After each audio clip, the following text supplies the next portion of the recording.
શ્રી ભગવાન બોલ્યા, હે કૌંતેય, આ શરીર ક્ષેત્ર કહેવાય છે, અને એને જે જાણે છે તે ક્ષેત્રજ્ઞ એટલે કે જીવાત્મા નામની ઓળખાય છે.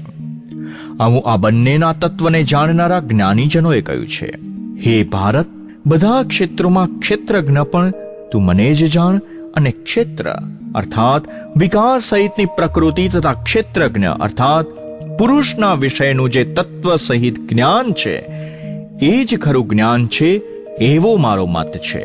આ ક્ષેત્ર જે સ્વરૂપનું છે, જે સ્વભાવ ધરાવનારું તથા જે વિકારોથી યુક્ત છે અને જે કારણથી ઉદ્ભવ્યું છે, તથા એક ક્ષેત્રજ્ઞ પણ જે સ્વરૂપનો અને જે પ્રભાવ ધરાવનારો છે, તે સઘળું તું ટૂંકમાં મારી પાસેથી સાંભળ.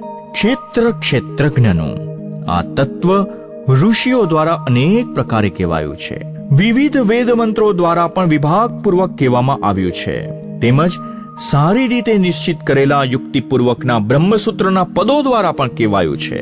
5 મહાભૂત, અહંકાર, બુદ્ધિ અને એ જ રીતે મૂળ પ્રકૃતિ પણ, તેમજ 10 ઇન્દ્રિયો, એક મન અને ઇન્દ્રિયોના 5 વિષયો, શબ્દ, સ્પર્શ, રૂપ, રસ અને ગંધ, ઈચ્છા, દ્વેષ, સુખ, દુઃખ, સ્થૂળ શરીર, ચેતના અને ધૃતિ, આટલા વિકારો સહિતનું આ ક્ષેત્ર ટૂંકમાં કહેવાયું છે. પોતાને શ્રેષ્ઠ માનવા રૂપી અભિમાનનો અભાવ હોવો, દંભાચરણનો ભાવ હોવો, કોઈ પણ પ્રાણીને કોઈ પણ પ્રકારે કષ્ટ ન આપવું, ક્ષમા ભાવ, મન, વાણી આદિમાં રુજુ ભાવ હોવો, શ્રદ્ધા ભક્તિ સાથે ગુરુજનોની સેવા, બાહ્ય તેમજ આંતરિક શુદ્ધિ હોવી, અનંતકરણની સ્થિરતા હોવી, મન ઇન્દ્રિયો સહિત શરીરનો નિગ્રહ, આ લોક અને પરલોકના સર્વ ભોગોમાં આસક્તિ ન હોવી, અને અહંકારનો પણ અભાવ હોવો, જન્મ, મૃત્યુ, જરા અને રોગ આદિમાં દુઃખો અને દોષોને વારંવાર જોવા, પુત્ર, સ્ત્રી, ઘર અને ધન આદિમાં આસક્તિનો તેમજ મમતાનો અભાવ, તથા પ્રિય અને અપ્રિયની પ્રાપ્તિ થતા સદાય ચિત્તનું સમ હોવું, મુજ પરમેશ્વરમાં અનન્ય યોગનો આશરો લઈને અવ્યભિચારીણી ભક્તિ હોવી, તથા એકાંત અને શુદ્ધ સ્થાનમાં રહેવાનો સ્વભાવ હોવો, અને વિષયાસક્ત માણસોના સમુદાયમાં પ્રીતિ ન હોવી, આધ્યાત્મ જ્ઞાનમાં નિત્ય સ્થિત રહેવું, અને તત્વજ્ઞાન વડે જેનું પ્રતિપાદન કરવામાં આવ્યું છે એ પરમાત્માને જ જોતા રહેવું, આ બધું જ્ઞાન છે. અને જે આ બધાથી અવળું છે એ અજ્ઞાન કહેવાયું છે. જે જાણવા યોગ્ય તત્વ છે તથા જેને જાણીને માણસ પરમાનંદને પ્રાપ્ત થાય છે એ સમ્યક રીતે કહું છું. પ્રકૃતિ અને જીવાત્મા એ બે અનાદિઓનો સ્વામી પરમ બ્રહ્મ નથી સત્ય કહેવાતો કે નથી અસત. એ સર્વ તરફ હાથ પગ ધરાવનાર, સર્વ તરફ આંખ, મસ્તક અને મુખ ધરાવનાર અને સર્વ તરફ કાન ધરાવનાર છે. કેમ કે સંસારમાં એ સૌને વ્યાપીને સ્થિત છે. એ સઘળી ઇન્દ્રિયોના વિષયોને જાણનારો છે, છતાં વાસ્તવમાં સઘળી ઇન્દ્રિયો વિનાનો છે, તથા આસક્તિ વિનાનો હોવા છતાં પણ સર્વનું ધારણ પોષણ કરનારો છે, અને નિર્ગુણ હોવા છતાં પણ ગુણોને ભોગવનારો છે. એ ચરાચર સર્વભૂતોની અંદર બહાર પૂર્ણ રૂપે વ્યાપેલો છે, તેમજ ચર અચર રૂપે પણ એ જ છે, અને એ સૂક્ષ્મ હોવાને લીધે જાણી શકાતો નથી, તથા એકદમ પાસે તેમજ ઘણો દૂર પણ રહેલો છે એ જ છે. એ પરમાત્મા અવિભાજિત એક રૂપે રહેલા આકાશની જેમ પરિપૂર્ણ હોવા છતાં પણ ચરાચર બધા ભૂતોમાં જાણે વિભાજિત હોય તેમ સ્થિત જણાય છે.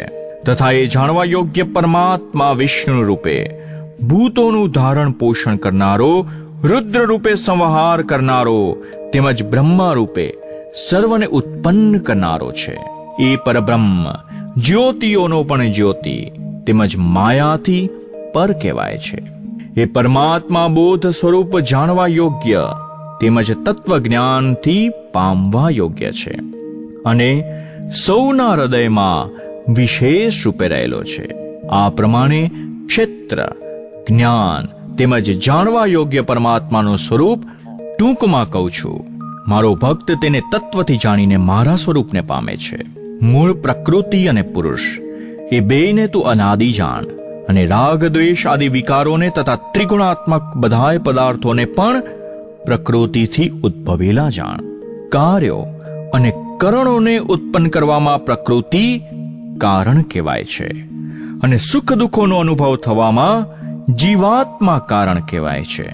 પ્રકૃતિમાં રહીને પુરુષ પ્રકૃતિમાંથી જન્મેલા ત્રિગુણાત્મક પદાર્થોને અનુભવે છે, અને ગુણોનો સંગ જ આ જીવાત્મા સારી નસી યોનિઓમાં જન્મ થવામાં કારણ બને છે.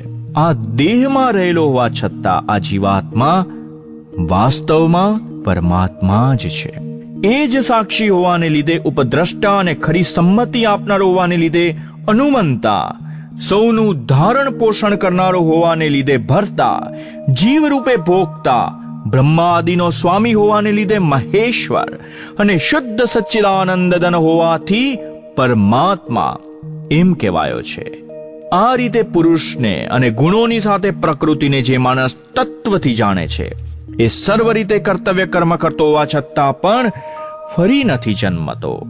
એ પરમાત્માને કેટલાય માણસો શુદ્ધ થયેલી સૂક્ષ્મ બુદ્ધિ વડે ધ્યાન દ્વારા હૃદયમાં જોવે છે, તો બીજા કેટલા જ્ઞાન યોગ દ્વારા અને વળી બીજા કેટલા કર્મયોગ દ્વારા જુએ છે, એટલે કે પામે છે. પરંતુ આ બધા કરતા અન્ય પ્રકારના અર્થાત મંદ બુદ્ધિના માણસો આ પ્રમાણે ન જાણતા હોવાને લીધે બીજા માણસો પાસેથી એટલે કે તત્વજ્ઞાનીઓ પાસેથી સાંભળીને એ મુજબ ઉપાસના કરે છે, અને એ શ્રવણ પરાયણ પુરુષો પણ મૃત્યુરૂપી સંસાર સાગરને નિસંદેહ તરી જાય છે. હે ભરત શ્રેષ્ઠ, યાવન માત્ર જેટલા પણ સ્થાવર જંગમ પ્રાણીઓ જન્મે છે એ બધાયને તું ક્ષેત્ર અને ક્ષેત્રજ્ઞના સંયોગથી જ ઉદ્ભવેલા જાણ. જે માણસ નષ્ટ થઈ રહેલા સગળા ચરાચર ભૂતોમાં પરમેશ્વરને નષ્ટ ન થતા તેમજ સમભાવે રહેલા જુએ છે, એ જ ખરું જુએ છે. કેમ કે સર્વમાં સંભાવે રહેલા પરમેશ્વરને સમ સ્વરૂપે જોતો માણસ પોતાના વડે પોતાને નષ્ટ નથી કરતો, માટે એ પરમ ગતિને પામે છે. અને જે માણસ બધાય કર્મોને સર્વ રીતે પ્રકૃતિ વડે જ થનારા જુએ છે તથા આત્માને અકર્તા જુએ છે, એ જ ખરું જુએ છે. જે ક્ષણે આ માણસ પ્રાણીઓના જાત જાતના સ્વરૂપોને એક પરમાત્મામાં જ રહેલા તથા એ પરમાત્માથી જ સગળા પ્રાણીઓનો વિસ્તાર જુએ છે, એ જ ક્ષણે સચ્ચિદાનંદ ધન બ્રહ્મને પામી જાય છે.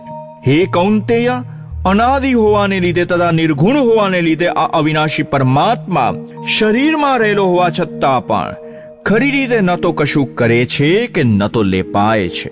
જેમ સર્વ સ્થળે વ્યાપેલું આકાશ સૂક્ષ્મ હોવાને લીધે સ્થાનોના ગુણ દોષોથી લેપાતો નથી, એ જ રીતે દેહમાં સર્વત્ર રહેલો આત્મા નિર્ગુણ હોવાને લીધે દેહના ગુણોથી લેપાતો નથી.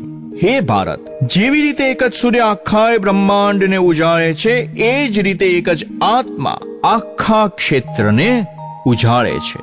આ પ્રમાણે ક્ષેત્ર અને ક્ષેત્રજ્ઞના ભેદને તથા કાર્ય સહિત પ્રકૃતિથી મુક્ત થવાને જે માણસો જ્ઞાન ચક્ષુ દ્વારા તત્વથી જાણી લે છે, તે મહાત્માજનો પરમ બ્રહ્મ પરમાત્માને પ્રાપ્ત થઈ જાય છે.